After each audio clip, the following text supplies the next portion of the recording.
fire sign, Aries, Leo, and Sagittarius, kumusta kayong lahat? Okay, so fire sign, maraming salamat po sa walang sawang pagsubaybay sa ating pong daily horoscope. And kung ikaw ay bago pa lang sa ating channel, mag-subscribe na po kayo and i-click mo na rin yung ating notification bell para lagi kang updated sa ating mga bagong upload. And paalala lang din guys, ng reading po natin ay general reading lamang. So take what resonate and leave what doesn't. Okay, fire sign sa mga interesado rin pala sa ating private reading, wishing candle, cord cutting, ayan, i-message nyo lang ako guys sa ating Facebook, Jade Tarot. Fire sign, Aries, Leo, Sagittarius, gabay kapalaran.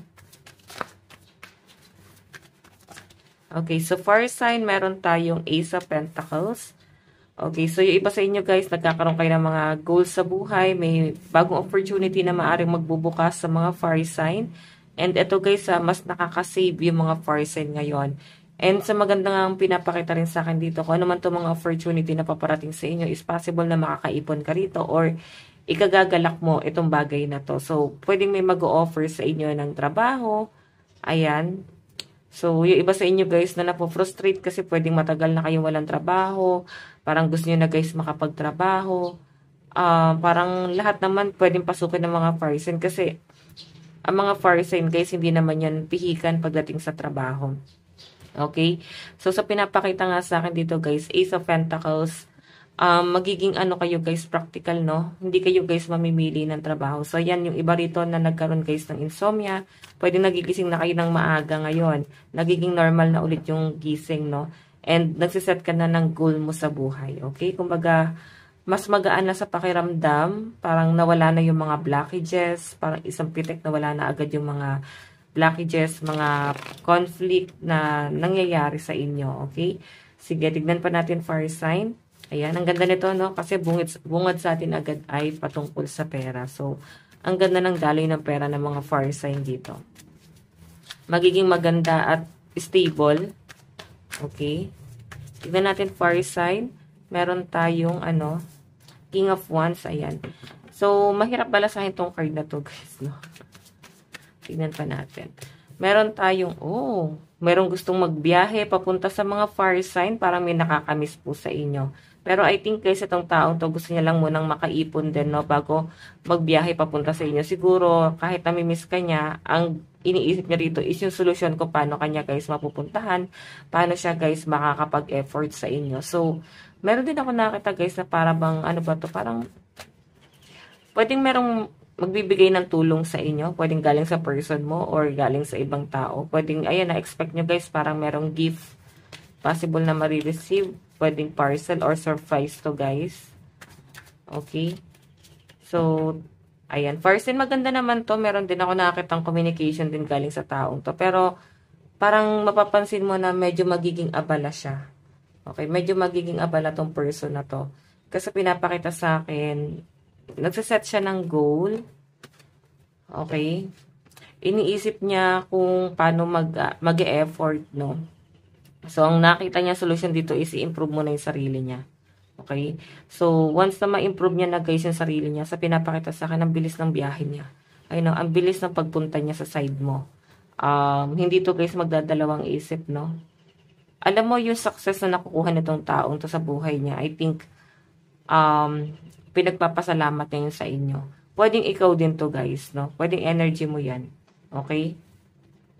So, siguro nagpo-focus ka sa Pentacles mo, baka meron kang naiisip na biyahe, pero yung biyahe kasi na to guys, medyo malayo-layo siya, pwedeng biyahe abroad. So, sa malinaw na pinapakita sa akin fire sign, maaari, no, na pag-iipunan mo to kung meron kang plano na magbiyahe. Yung iba sa inyo, meron kang inaantay na biyahe, pwedeng sa trabaho to or schedule, ayan, visa, kung may mga nag-aayos ng visa rito guys, okay?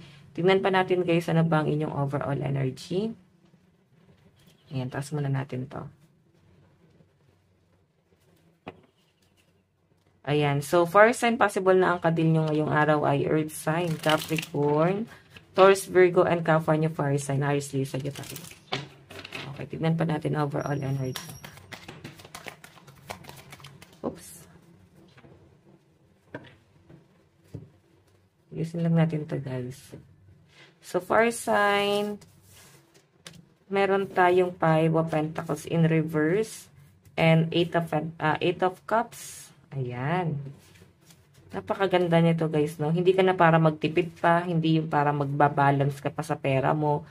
Lahat ng mga blockages guys, I think naiwan nyo na siya ngayong nung July 2024. Kasi ito guys, paghihirap sa pera, naka-reverse na siya eh. Kung nakaganito kasi guys, paghihirap to, ang dami nyo guys struggle, nahirapan ka pagdating sa pagmamanage ng pera mo, ang dami nyo guys priority, parang feel nyo walang tumutulong.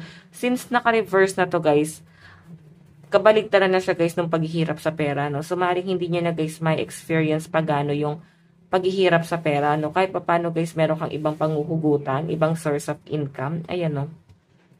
8 of Cups kasi pagtalikod. So, tumalikod ka na dito or yung mga blockages mo to guys, maaaring umalis na sa buhay nyo. Umalis na yung mga paghihirap, umalis na yung mga challenge na nangyari. So, nagkakaroon na ulit ng balanse sa paggalaw ng kapalaran sa mga fire sign guys, no? 6 of Pentacles. Mararamdaman nyo na magkakaroon guys ng pagkakaisa rito. Yung iba sa inyo guys na dumanas ng blockages pagdating sa kanilang love life, like na-involve ka ba sa third party or pwedeng broken hearted, parang gusto na guys maka-move on, gusto na makalimot, sobrang sakit, gusto niyo na guys umalis dun sa klase ng sakit na naranasan nyo. So since naka-reverse to guys, I think nakakaalis ka na dun. Okay, so fire sign, unti-unti nyo nang marirealize na hindi worth it, no? Na malugmok doon sa ganong klase ng relasyon. So, marirealize nyo guys na hindi nyo guys deserve yung bagay na yon. So, nagkakaroon na nga ng balanse sa paggalaw ng, alam mo yun, sa paggalaw ng kapalaran.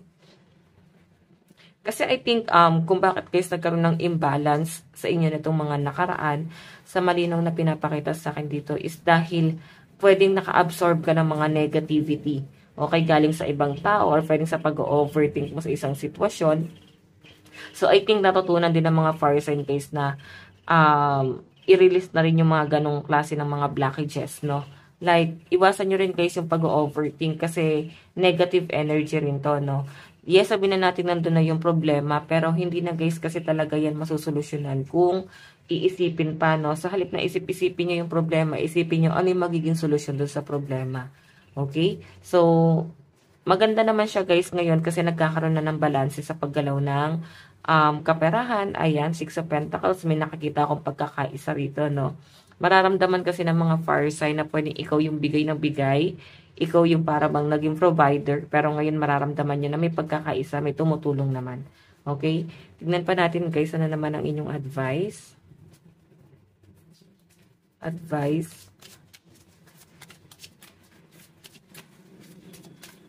Okay, so fire sign, meron tayong stop chasing, di ba? Attract what you desire. So, yun yung sinasabi rito, guys. Siguro unti-unti na kayo, guys, na parang nawala ng gana. Hindi naman yung parang nawala ng gana na parang gusto nyo na guys sukuan kung anong mang meron ka ngayon. Sa malinaw na pinapakita kasi sa akin, fire sign, parang parang hindi nyo na guys hinabol, no? Kung ano man yung opportunity na dumating sa inyo guys, hindi na guys para habulin pa yung bagay na yon. Kasi nasabi rito guys, attract what you desire. Dapat hindi ka humahabol, dapat ikaw yung uma-attract sa mga blessing, sa mga swerte, no? Okay? Kasi hindi mo deserve na maghabol. Okay? Sinabi na guys, no? Alalahanin nyo, stop chasing, attract what you desire. So, lucky number mo is 13 and 23. Fire sign, ito lang po ang inyong reading. Maraming salamat po. Bye-bye.